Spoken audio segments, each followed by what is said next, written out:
എല്ലാവർക്കും എൻ്റെ വിനീത നമസ്കാരം. ശ്രീഗോവിന്ദത്തിലേക്ക് സ്വാഗതം. ഇന്ന് 29-ാം ദിവസമാണ്. ഇന്ന് രാവണൻ്റെ പിതൃസഹോദരനായ മാല്യവാൻ അദ്ദേഹത്തെ കാണാൻ വന്നിട്ട് ഇങ്ങനെ പറയുകയാണ്, ഞാൻ നിന്റെ നന്മയ്ക്കായി ചിലത് പറയാനാണ് വന്നത്. പിന്നെ നിൻ്റെ ഇഷ്ടം പോലെ പ്രവർത്തിക്കുക. ജാനകിയെ ലങ്കയിലേക്ക് കൊണ്ടുവന്നതിന് ശേഷം പല ദുർനിമിത്തങ്ങളും കാണാറായി. അതിഭയങ്കരമായി ഇടിവെട്ടുന്നു. ദേവലിംഗങ്ങൾ ഇളകി വിയർക്കുന്നു. ചൂടുകൊണ്ട് വിയർപ്പിന് പകരം ചോര ഒഴുകുന്നു. കാളി ദംഷ്ട്രകളോടെ ചിരിച്ചു കാണിക്കുന്നു. പശുക്കളിൽ നിന്ന് കഴുതകൾ ജനിക്കുന്നു. മൂഷികൻ പൂച്ചയോട് പിണങ്ങുന്നു. കീരിയും പാമ്പും ഗരുഡനുമെല്ലാം അപ്രകാരം തന്നെ. എല്ലായിടത്തും കാലനെയാണ് കാണുന്നത്. എന്തോ ആപത്ത് സുനിശ്ചിതമെന്ന് തോന്നുകയാണ്. വംശത്തെ രക്ഷിക്കാനായി ഈ ദുർനിമിത്തങ്ങൾക്കെല്ലാം പരിഹാരം ചെയ്യണം. ആദ്യമായി ആ സീതയെ തിരികെ രാമനെ ഏൽപ്പിക്കുക. വിദ്വേഷമെല്ലാം ഉപേക്ഷിച്ചിട്ട് ആ പരമാത്മാവിനെ ശരണം പ്രാപിക്കുക. മഹാന്മാരായ യോഗികൾ ആ ശ്രീരാമ തൃപ്പാദങ്ങളിൽ ആശ്രയിച്ച് സംസാര വാരാനിധിയെ തരണം ചെയ്യുന്നു. ഭക്തി കൈക്കൊണ്ട് അന്ധക്കരണം ശുദ്ധമാക്കി ജ്ഞാനികളെപ്പോലെ മുക്തിയെ പ്രാപിക്കുക. നിനക്കും അപ്രകാരം ഭക്തിമാർഗം സ്വീകരിച്ച് നമ്മുടെ വംശത്തെ രക്ഷിക്കാൻ കഴിയില്ലേ? സാക്ഷാൽ ശ്രീരാമചന്ദ്രസ്വാമിയെ സേവിക്കൂ. വംശരക്ഷയ്ക്കായി ശാന്തനായി രാവണനോട് ഇപ്രകാരം പറഞ്ഞതിനെ കേട്ടിട്ട് രാവണൻ പറയുകയാണ്, ആ മനുഷ്യനായ രാമനെ ഇങ്ങനെ സേവിക്കാനും പൂജിക്കാനും എന്താ കാരണം? ആ മർക്കടന്മാരെ ആശ്രയിക്കുന്ന രാമനെ സേവിക്കാൻ പറഞ്ഞ നിങ്ങൾ ആ രാമൻ്റെ ചാരനായിരിക്കാനാണ് സാധ്യത. നിങ്ങൾക്ക് പ്രായമായി, വൃദ്ധനായി, പോയി വിശ്രമിക്കൂ. ആവശ്യമെങ്കിൽ ഞാൻ ആരെയെങ്കിലും അയക്കാം. ഇങ്ങനെ പറഞ്ഞിട്ട് രാവണൻ യുദ്ധത്തിന് വേണ്ട തയ്യാറെടുപ്പുകൾ നടത്തുകയാണ്. രാക്ഷസ സൈന്യത്തോടുകൂടി രാവണൻ യുദ്ധസന്നദ്ധനായി മുന്നോട്ട് നീങ്ങുന്നു. ഈ വാനരസേനയെ കണ്ട് ഉള്ളിൽ വളരെയധികം ബഹുമാനം തോന്നി രാവണന്. പക്ഷേ ഒന്നും സംസാരിച്ചില്ല. ഇങ്ങനെ ആ രാക്ഷസവീരരെ എല്ലാം വരുത്തി ഏറ്റുമുട്ടാൻ തയ്യാറായി നിൽക്കുകയാണ്. ഉടനെ രാവണൻ സൈന്യത്തോടുകൂടി വരുന്നത് കണ്ട് രാമനും വളരെയധികം കോപം തോന്നി. ക്ഷണം തന്നെ സൗമിത്രിയുടെ കയ്യിൽ നിന്ന് വിൽ വാങ്ങി ആ 10 കിരീടവും 20 കൈകളും വൃത്രന് സമം ശരീരവും വെൺകൊറ്റക്കുടയും എല്ലാം നിമിഷം കൊണ്ട് ഖണ്ഡിക്കുകയാണ്. രാവണൻ നാണിച്ച് താഴേക്കിറങ്ങി ഭയത്തോടെ ബാണത്തെ നോക്കി. ആ ബാണം പിന്തുടർന്ന് വരുന്നുണ്ടോ എന്നാണ് തിരിഞ്ഞു നോക്കുന്നത്. ആർത്തു വരുന്ന സൈന്യത്തെ കണ്ട് പർവ്വതങ്ങൾ, ഉർവികൾ, സമുദ്രങ്ങളെല്ലാം സത്യലോകത്തോളം ഉയർന്നു എന്നാണ് പറയുന്നത്. കിഴക്ക് ദിക്കിൽ പ്രഹസ്തനും ദക്ഷിണ ദിക്കിൽ മാല്യവാൻ്റെ മകനായ വജ്രദംഷ്ടനും മേഘനാഥൻ പടിഞ്ഞാറ് ദിക്കിലും മിത്രങ്ങളോടും മന്ത്രിമാരോടും ഭൃത്യവർഗത്തോടും കൂടി അങ്ങനെ രാവണൻ ഉത്തര ദിക്കിലും എത്തി പോരാടാൻ തയ്യാറായി നിന്നു. ഇനി ശ്രീരാമസേനയിൽ എന്തൊക്കെയാണ് നടക്കുന്നതെന്ന് നോക്കാം. നീലനും സേനയെ കിഴക്ക് ദിക്കിൽ പ്രഹസ്തനോട് എതിരിടാനായിട്ട്, അങ്കദൻ ദക്ഷിണ ഗോപുരത്തിൽ വജ്രദംഷ്ടനാണല്ലോ അവിടെ നിൽക്കുന്നത്, അവനോട് എതിരിടാനായിട്ട്, മാരുതി പശ്ചിമ ഗോപുരത്തിൽ, അതായത് മേഘനാഥനാണ് അവിടെ സൈന്യത്തോടു കൂടി നിൽക്കുന്നത്. ശ്രീരാമൻ ലക്ഷ്മണനോടും വിഭീഷണനോടും കൂടി ഉത്തരദിക്കിൽ, അവിടെ രാവണനാണ് ചെന്ന് നിൽക്കുന്നത് അല്ലേ. ഇങ്ങനെ പരസ്പരം പോരാടാൻ തയ്യാറായി നിലയുറപ്പിച്ചിരിക്കുകയാണ്. 1000-ഉം 10,000-ഉം ഒന്നുമല്ല, കോടിക്കണക്കിനാണ്. 1000 കോടി, മഹാകോടി, അർബുദം, ഇങ്ങനെയാണ് പറഞ്ഞിരിക്കുന്നത്. അപ്പം കവികൾ പ്രളയം കണക്കെ ഇങ്ങനെ ലങ്കയെ വളഞ്ഞു കിടന്നു. അവർ പാഷാണങ്ങൾ കൊണ്ടും മുഷ്ടികൾ കൊണ്ടും മുസലങ്ങളെ കൊണ്ടും പർവ്വതങ്ങളെ കൊണ്ടും വൃക്ഷങ്ങൾ പിഴുതൊക്കെ ആക്രമിക്കുകയാണ്. ലങ്ക അങ്ങനെ തകർക്കാൻ തുടങ്ങി. ഈ വാനരന്മാരെ കോട്ടമതിലും കിടങ്ങും തകർത്തവർ ആർത്ത് വിളിച്ച് അടുത്തുകൊണ്ടിരുന്നു. മഴ പെയ്യുന്നത് പോലെ ശരം പൊഴിഞ്ഞുകൊണ്ടിരുന്നു 2 സൈഡിൽ നിന്നും. ഇങ്ങനെ പൊരിഞ്ഞ യുദ്ധം തുടർന്നുകൊണ്ടിരുന്നു. ഈ വാനരന്മാർ നിസ്സാരന്മാരല്ലല്ലോ എന്ന് രാവണന് തോന്നാൻ തുടങ്ങി. വാനരന്മാരാകട്ടെ വർദ്ധിച്ച രോഷത്തോടെ കൊല്ലാൻ തുടങ്ങുമ്പോൾ ദയനീയമായി കരയും. ഇത് കേൾക്കുമ്പോൾ രാമൻ അവരോട് വളരെയധികം സിമ്പതി തോന്നും. എന്നിട്ട് വേണ്ട എന്ന് പറഞ്ഞുകൊണ്ട് ഭയം കൊടുക്കുകയാണ്. പലതരത്തിലുള്ള ആയുധങ്ങളാൽ മുറിവേറ്റും മരിച്ചും 2 പക്ഷത്തും സൈനികർ വീണു തുടങ്ങി. രാവണൻ വാനരസേനയുടെ അവസ്ഥ അറിയാനായി ശാർദൂലൻ്റെ നേതൃത്വത്തിൽ രാക്ഷസരെ അയക്കുന്നു. ശാർദൂലിനെ ഓർക്കുന്നുണ്ടാകുമല്ലോ എല്ലാവരും. ആ ശുകൻ്റെ പുറകെ അയച്ച ദൂതനാണ് ശാർദൂലൻ. ഇപ്രാവശ്യം ശാർദൂലൻ വാനരൻ്റെ വേഷത്തിൽ ആ വാനരസേനയിൽ നുഴഞ്ഞു കയറി. അങ്ങനെ എത്തിയെങ്കിലും വാനരന്മാർ ദേവാംശജാതന്മാരാണല്ലോ. അതിനാൽ അവർക്ക് ഈ ശാർദൂലിനെ പെട്ടെന്ന് തിരിച്ചറിയാൻ കഴിഞ്ഞു. കൊല്ലാൻ ഒരുങ്ങുമ്പോൾ ശ്രീരാമൻ തടഞ്ഞു. ശാർദൂലനും ശുകനെയും സാരണനെയും പോലെ ശ്രീരാമദാസനായി മാറുന്നു. വിവരമറിയുന്ന രാവണൻ ഭയഭീതനായെങ്കിലും അത് പുറമേ കാണിക്കുന്നില്ല. വാനരസേനയെ നിഷ്ക്രിയരാക്കാൻ എന്തെങ്കിലും ചെയ്യണമല്ലോ. എന്താണ് ചെയ്യുക? തല പുകഞ്ഞ് ആലോചിച്ചു. പക്ഷേ ഒന്നും മനസ്സിൽ തെളിഞ്ഞില്ല. വിദ്യുജുഖനുമായിട്ട് എന്തോ മന്ത്രിച്ചു. ജാനകി ഇരിക്കുന്നിടത്തേക്ക് വേഗം പോവുകയാണ്. മായയാൽ നിർമ്മിച്ച ഒരു ശിരസും വില്ലും സീതാദേവിയുടെ മുന്നിലേക്ക് വെക്കുന്നു. നോക്ക്, ഇത് നിന്റെ ഭർത്താവായ രാമൻ്റെ വില്ലും ശിരസുമാണ്. യുദ്ധത്തിൽ ഞാൻ അവനെ കൊന്നു. നീ ഇനി അവനെ കാത്തിരുന്നിട്ട് ഒരു പ്രയോജനവുമില്ല. ഇത് കണ്ട ജാനകി ബോധം കെട്ട് വീഴുകയാണ്. ഒരു ദൂതൻ വന്ന് രാവണനെ കൂട്ടിക്കൊണ്ടുപോകുന്നു. ഈ സമയത്ത് ശരമ എന്ന രാക്ഷസി സീതാദേവിയെ കരുണയോടെ തലോടിയിട്ട് പറഞ്ഞു, ദേവി, ഇതെല്ലാം ഈ രാക്ഷസന്മാരുടെ ചതിയാണ്. എന്തിനാണ് വെറുതെ ദുഃഖിക്കുന്നത്? 4 നാൾ കൊണ്ടെല്ലാം ശുഭമായി പര്യവസാനിക്കും.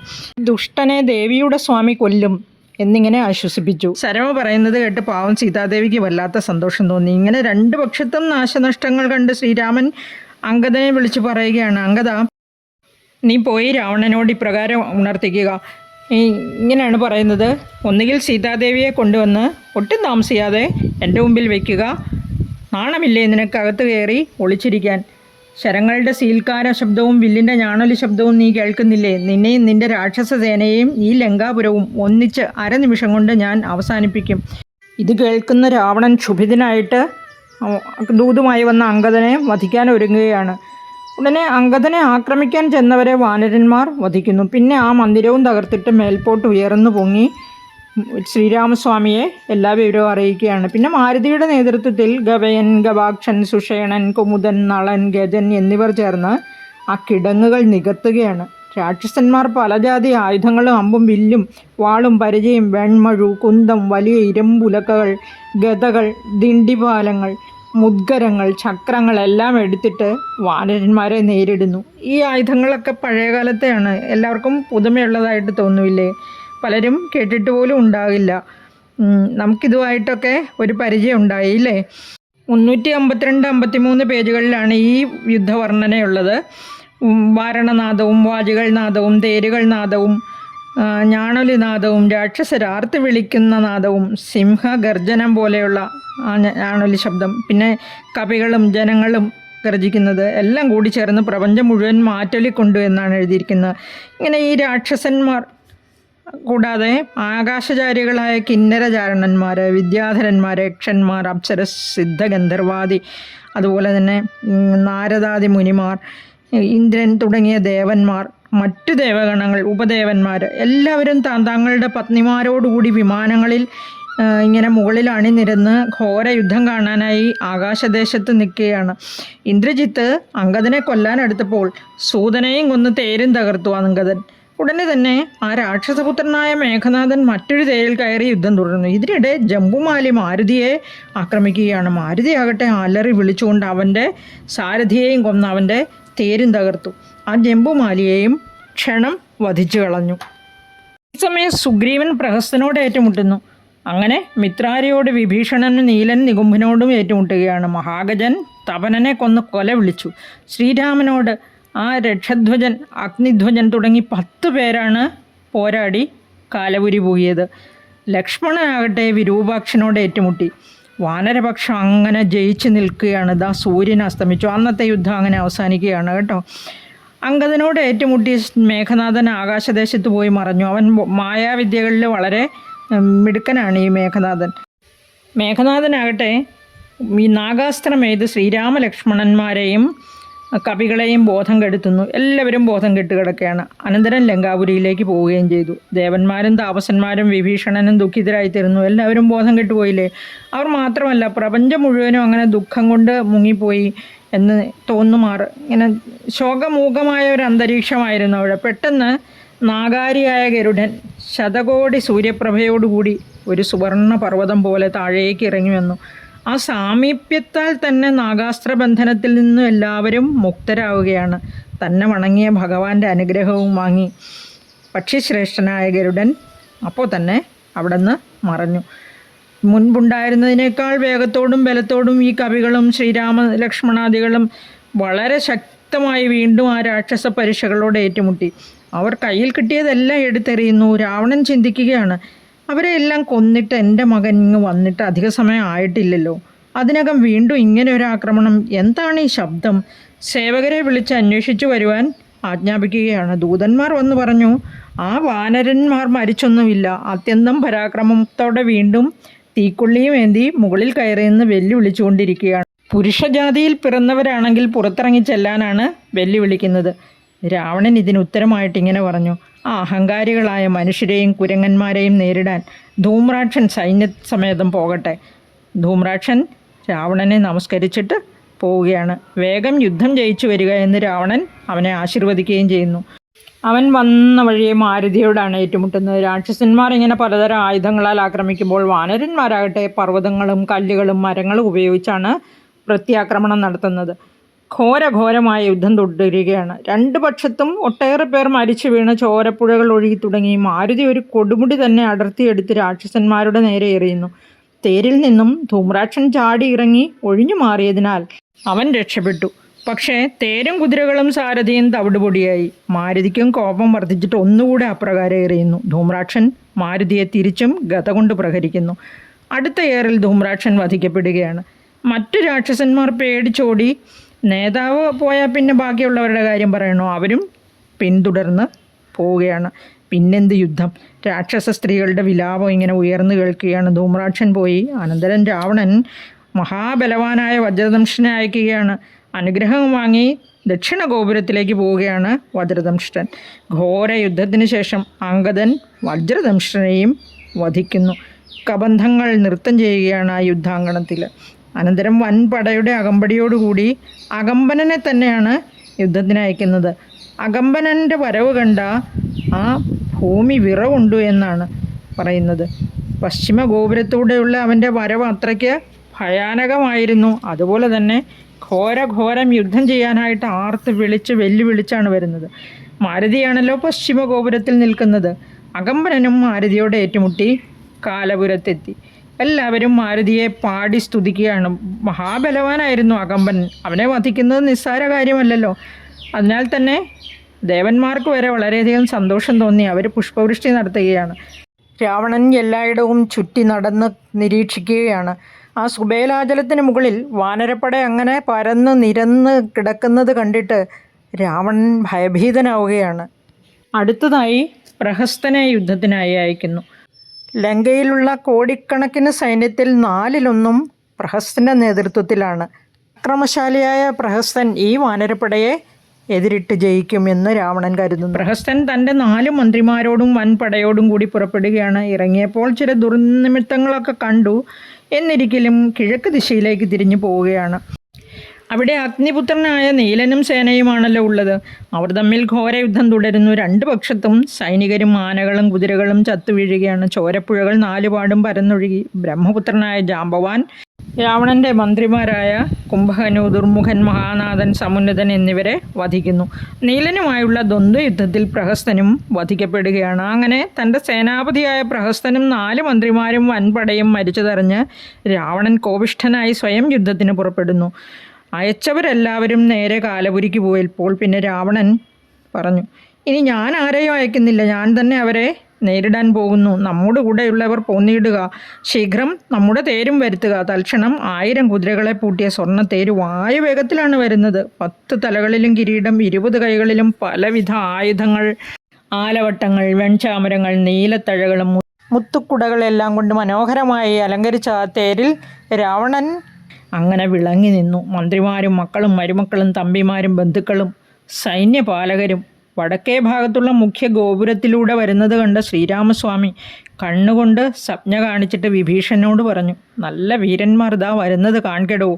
എന്നോട് ഇവരുടെ എല്ലാം യഥാർത്ഥ ഗുണം പറഞ്ഞു തന്നാലും. വിഭീഷണൻ ഒരു മന്ദസ്മിതത്തോടു കൂടി തൻ്റെ സ്വാമിയോട് ഇങ്ങനെ പറയുകയാണ്.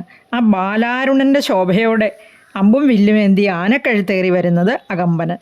സിംഹത്തിൻ്റെ കൊടിമരമുള്ള തേരിൽ അമ്പും വില്ലുമേന്തി വരുന്നത് സിംഹപരാക്രമമുള്ള നമ്മെ മുന്നം ജയിച്ച രാവണപുത്രനായ ഇന്ദ്രജിത്ത്. പൊന്നണിഞ്ഞ ആനക്കഴുത്തിൽ കയറി വരുന്നവൻ മഹോദരൻ.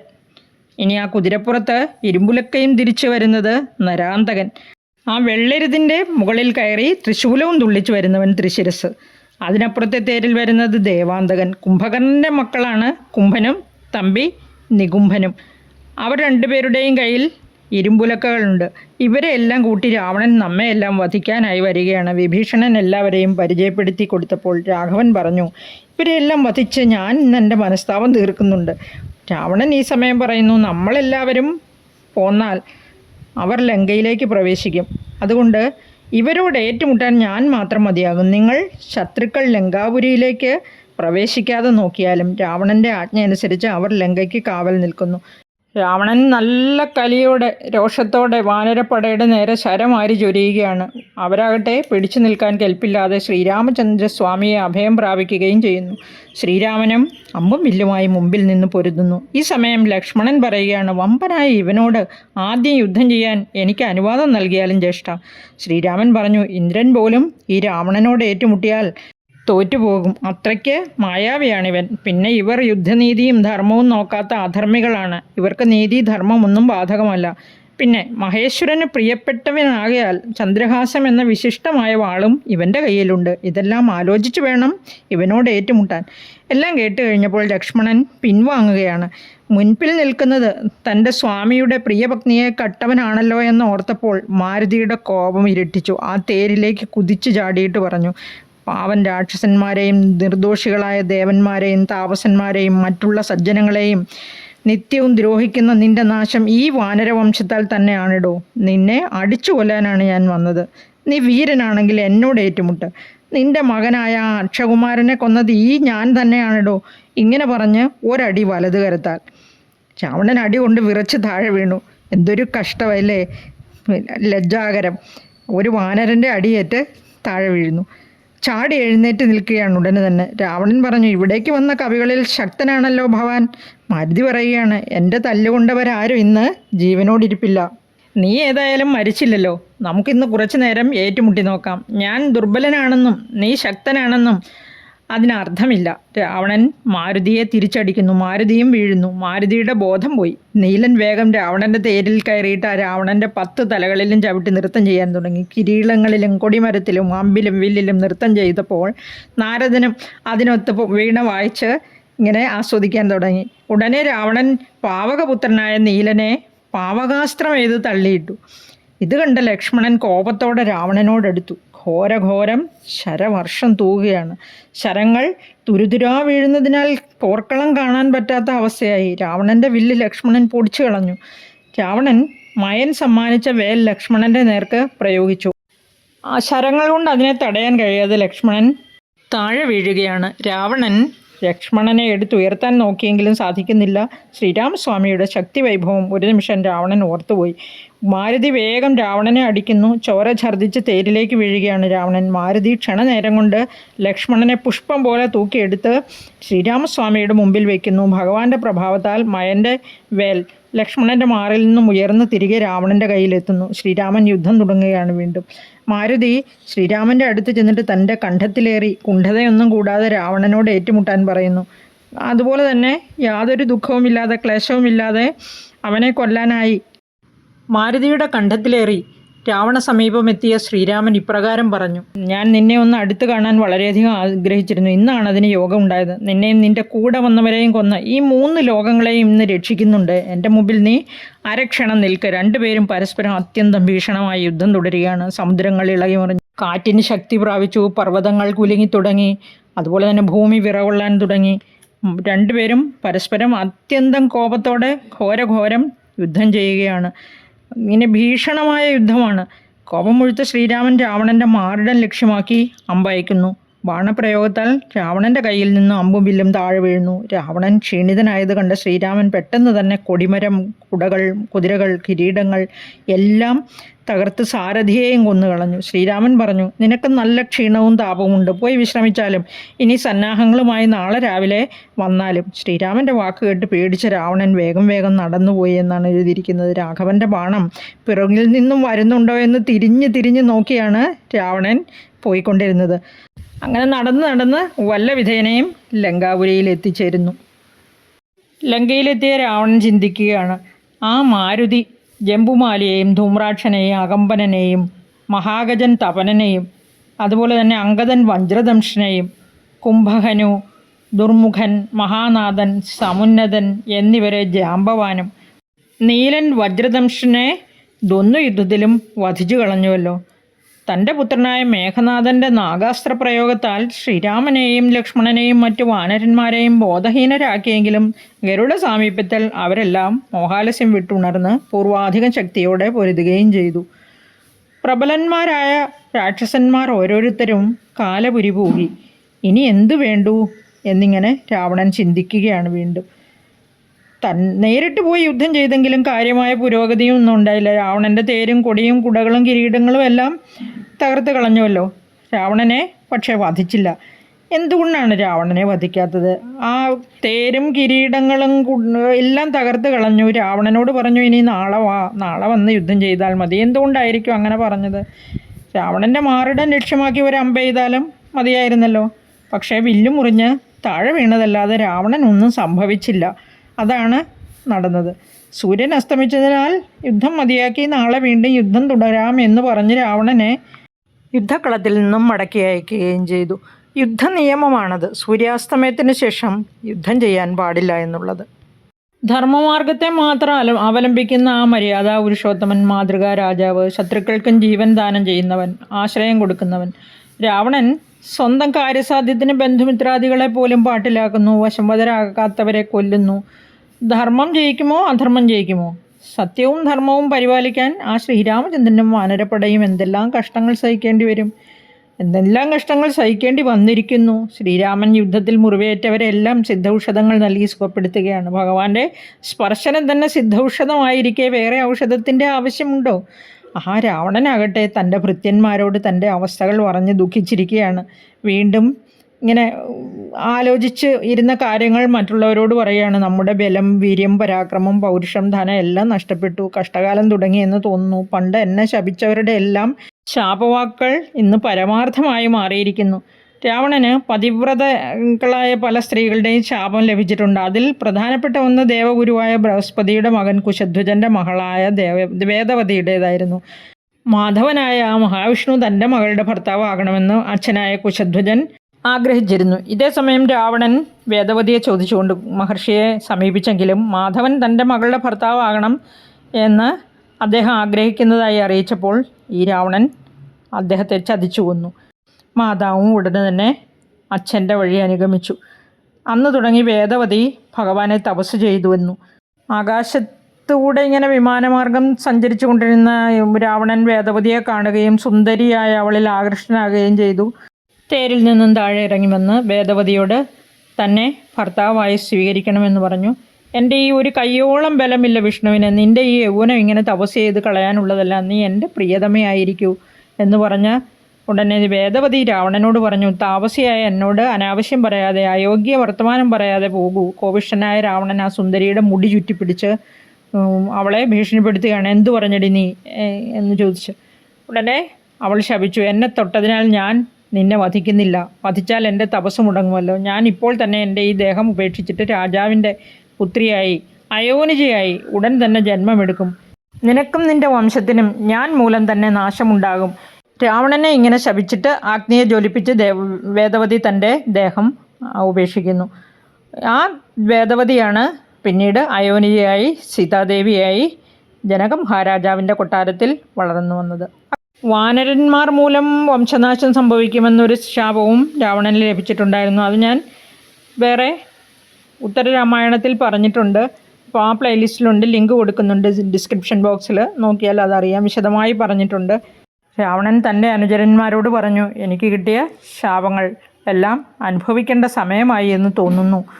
എന്തായാലും വിധിയെ തടുക്കാൻ ആർക്കും കഴിയുകയില്ലല്ലോ. ആ വാനരനെ നോക്കി പരിഹാസത്തോടെ അന്ന് ഊറിച്ചിരിച്ചത് ഓർക്കുകയാണ്. എടാ വാനര, നീ ആരാണെടാ എന്നെ ഉപദേശിക്കാൻ? ഞാൻ ആരെന്ന് നിനക്കറിയുമോ എന്ന് പറഞ്ഞ് അന്ന് അലറിച്ചിരിച്ചതൊക്കെ ഓർക്കുകയാണ്. അന്ന് വാനരനായിട്ട് വന്നത് നന്ദീശ്വരനായിരുന്നു. ആ നന്ദീശ്വരൻ കോപത്തോടെ അന്ന് പറഞ്ഞതും രാവണൻ ഓർത്തു. ബ്രഹ്മാവ് തന്ന വരബലം ഉള്ളതുകൊണ്ട് നിന്നെ ഞാൻ വധിക്കുന്നില്ല.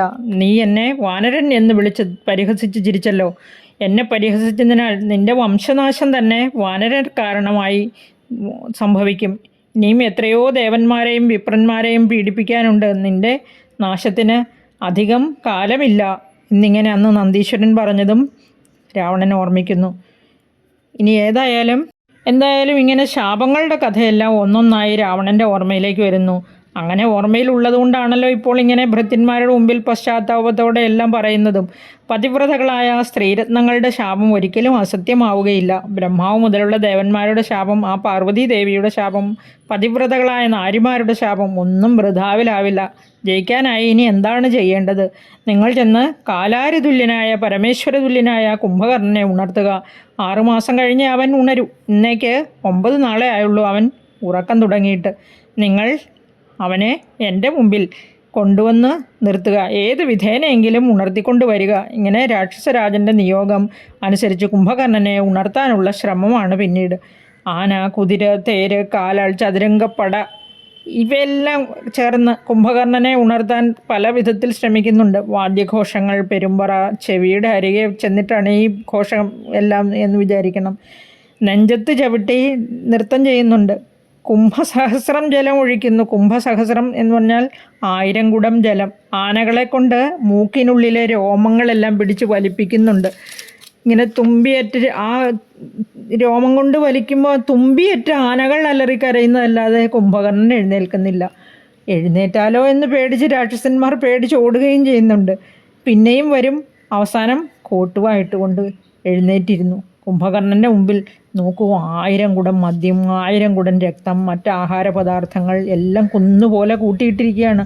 എല്ലാം കൂടി കണ്ടപ്പോൾ വലിയ സന്തോഷമായി കുംഭകർണൻ. വയറ് നിറയെ ഭക്ഷണം കഴിച്ചപ്പോൾ സന്തുഷ്ടനായിത്തീർന്ന കുംഭകർണൻ്റെ മുമ്പിൽ ഭൃത്യന്മാർ വന്ന് വണങ്ങി നിന്നു. ഉണർത്താനുള്ള കാരണം എന്താണെന്ന് അറിഞ്ഞ കുംഭകർണൻ ഇങ്ങനെ പറഞ്ഞു: ആ ശത്രുക്കളെ എല്ലാം കൊന്ന് ജ്യേഷ്ഠൻ്റെ സങ്കടം തീർക്കുന്നുണ്ട്. അങ്ങനെയാണെങ്കിൽ ജ്യേഷ്ഠനെ കണ്ട് അനുഗ്രഹം വാങ്ങി പോകൂ എന്ന് മഹോദരൻ പറയുന്നു. അങ്ങനെ തന്നെ എന്ന് പറഞ്ഞ് രാവണനെ കാണാനായി പോകുന്നു. രാവണനും അത്യധികം സന്തോഷത്തോടെ അനുജനെ കെട്ടിപ്പിടിച്ച് സൽക്കരിച്ചിരുത്തിയിട്ട്, നീ കാര്യങ്ങളെല്ലാം അറിയണം. നമ്മുടെ അനുജത്തിയായ ശൂർപ്പണഖയുടെ നാസാകുജങ്ങൾ ഛേദിച്ചതിനാണ് ഞാൻ ജാനകിയെ ശ്രീരാമ ലക്ഷ്മണന്മാരറിയാതെ കൊണ്ടുവന്നിരിക്കുന്നത്. ആ സമുദ്രത്തിന് മുകളിലൂടെ ചിറകെട്ടി കടന്നു വന്നിട്ട് വാനരന്മാരോടുകൂടി നമ്മുടെ പ്രഹസ്തനെയും അകമ്പനെയും എന്ന് വേണ്ട എല്ലാവരെയും അവർ കൊന്നു. അതാ നോക്ക്, എന്നെയും ഈ വിധം മുറിവേൽപ്പിച്ചു വിട്ടിരിക്കുകയാണ്. കൊല്ലാതെ കൊന്നയച്ചിരിക്കുകയാണ്. അത് കാരണം ആദ്യം മുഴുത്ത് നിന്നെ ഞാൻ വിളിച്ചുണർത്തിയതാണ്. ആ മനുഷ്യരെയും വാനരന്മാരെയും കൊന്ന് വല്ല വിധേനയും നീ എന്നെ രക്ഷിക്കണം. ഉടനെ കുംഭകർണൻ പറഞ്ഞു: കൊള്ളാം, എല്ലാം നല്ലതിനെന്ന് വിചാരിക്കാം. നല്ലത് ചെയ്താലേ നല്ലത് വരൂ. ഇനി നല്ലതും കെട്ടതും എന്തെന്ന് തിരിച്ചറിയാത്തവർ, അതറിയാവുന്നവർ പറയുന്ന അനുസരിച്ച് നടക്കണം. അതല്ലാത്തവർക്കുണ്ടോ നല്ലതുണ്ടാകുന്നു? സീതയെ രാമന് കൊടുക്കുക. ഇങ്ങനെ പറഞ്ഞതിനല്ലേ വിഭീഷണൻ ചേട്ടനെ നാട്ടിൽ നിന്ന് ഓടിച്ചു കളഞ്ഞത്? ഒന്ന് ഓർത്തു നോക്കൂ. ഈ ലങ്കയിൽ നിന്നും എല്ലാ നന്മകളും പോയി മറഞ്ഞില്ലേ? ആപത്തടുത്ത് വന്നിരിക്കുന്നത് പോലെ തോന്നുന്നുണ്ട്. കാലം, ദേശം, അവസ്ഥ, നയം, ഹേതു ഇതെല്ലാം അറിഞ്ഞിരിക്കണം. കൂടാതെ ശത്രുക്കളുടെ അവസ്ഥകളും നീക്കങ്ങളും, മിത്രങ്ങളെയും ശത്രുക്കളെയും തിരിച്ചറിയാനുള്ള കഴിവ്, മധ്യസ്ഥന്മാരുടെ അഭിപ്രായങ്ങൾ മാനിക്കുക. നമ്മുടെ ധനസ്ഥിതി, സാമം, ദാനം, ഭേദം, ദണ്ഡം തുടങ്ങിയ 6 നയങ്ങൾ, 6 ശാസ്ത്രങ്ങൾ, വരാൻ പോകുന്നതും അവയുടെ പരിണാമഫലങ്ങളും എല്ലാം വിവേചിച്ചറിഞ്ഞ് നല്ലതുപോലെ പറയുന്ന ഒരു മന്ത്രി ഉണ്ടെങ്കിൽ നല്ലത് വരും, കീർത്തിയും വർദ്ധിക്കും. ഒരു മന്ത്രിയുടെ ധർമ്മം വെടിഞ്ഞ് രാജാവിൻ്റെ ഇഷ്ടാനിഷ്ടങ്ങൾക്കനുസരിച്ച് കർണാനന്ദകരമായ വർത്തമാനം മാത്രം പറയുന്ന, അതായത് രാജാവിൻ്റെ ഹിതം മാത്രം നോക്കി അതിനനുസരിച്ച് സംസാരിക്കുന്ന മന്ത്രിയാണെങ്കിൽ അതിലും ഭേദം കാകോളം എന്ന വിഷമാണെന്നറിയുക. മൂഢന്മാരായ മന്ത്രിമാരുള്ളവർ, അവരുടെ വാക്കുകൾക്കനുസരിച്ച് പ്രവർത്തിക്കുന്ന രാജാക്കന്മാർ. അങ്ങനെയായാൽ നാടും നഗരവും നശിച്ചു പോകും, കുലം തന്നെ മുടിഞ്ഞു പോകും. വ്യത്യസ്ത ശബ്ദത്താൽ തെറ്റിദ്ധരിക്കപ്പെട്ട് മാൻകൂട്ടം ആപത്തിൽപ്പെടുന്നു. അഗ്നിയിൽ മോഹിച്ച് ആകർഷിക്കപ്പെട്ട് ശലഭങ്ങൾ അഗ്നിയിൽ വീഴുന്നു. അതുപോലെ രസത്തിൽ ആകൃഷ്ടരായി മത്സ്യങ്ങൾ രസം വിഴുങ്ങി മരിക്കുന്നു. ഒരു വസ്തുവിൽ അനാവശ്യമായ മോഹമുണ്ടായാൽ ആ വസ്തുവിനാൽ തന്നെ ആപത്തുണ്ടാകുമെന്നറിയുക. നമ്മുടെ നാടിനും ആയുസ്സിനും വംശത്തിനും ഉന്മൂലനാശം വരുത്തുവാനായിട്ടാണല്ലോ ജാനകിയെ ഇങ്ങോട്ട് കൊണ്ടുവന്നത്. ഇന്ദ്രിയങ്ങൾക്ക് അധീനനായിരിക്കുന്നവന്, അതായത് ആസക്തിയുള്ളവന് എന്നും ആപത്ത് തന്നെയായിരിക്കും ഫലം. ഇന്ദ്രിയങ്ങളെ ജയിച്ചവനോ എല്ലാത്തിലും വിജയം, അത് സുനിശ്ചിതം. അവനാണെങ്കിൽ ഒന്നിൽ നിന്നും ആപത്ത് വരികയില്ല. കാരണം അവൻ ഒന്നിനോടും ആസക്തിയില്ല. ഒരു വസ്തുവിൽ ആശയുണ്ടാകുന്നത് നല്ലതല്ലെന്നറിഞ്ഞിട്ടും അതിനോട് ആഗ്രഹം തോന്നുന്നത് പൂർവ്വജന്മ കർമ്മഫലം കൊണ്ട് തന്നെ മാത്രമാണ്. അതിനെ തടുക്കാൻ ആർക്കും കഴിയില്ല. അത് വിധിയാണ്, ഈശ്വര നിശ്ചയം. ആർക്ക് തടുക്കാൻ കഴിയും? ആ രാമൻ കേവലം മനുഷ്യനല്ല, സാക്ഷാൽ മഹാവിഷ്ണുവാണെന്നറിഞ്ഞിട്ടും ആ സീതാദേവി ലോകമാതാവായ യോഗമായാദേവിയാണെന്നും അറിയുക. ഞാനൊരു നാൾ കാനനത്തിൽ നരനാരായണന്മാരുടെ ആശ്രമത്തിൽ വെച്ച് നാരദനെ കണ്ട് നമസ്കരിക്കുകയുണ്ടായി. ഉടനെ ഏതൊരു ദിക്കിൽ നിന്നും വരുന്നു, എന്തെല്ലാം വൃത്താന്തങ്ങൾ ലോകത്തിൽ എന്നിങ്ങനെ നാരദനോട് ചോദിച്ചപ്പോൾ നാരദൻ പറഞ്ഞതാണ് ഇനി പറയുന്ന വാക്കുകൾ. നാരദൻ്റെ വാക്കുകൾ നമുക്ക് നാളെ കേൾക്കാം. എല്ലാവർക്കും നന്ദി, നമസ്കാരം, ശുഭദിനം നേരുന്നു. ശ്രീരാമചന്ദ്രൻ എല്ലാവരെയും അനുഗ്രഹിക്കട്ടെ. നിങ്ങളുടെ ഇന്നത്തെ ദിവസം സന്തോഷവും സമാധാനവും ഐശ്വര്യവും നിറഞ്ഞതാകട്ടെ എന്ന് പ്രാർത്ഥിക്കുന്നു.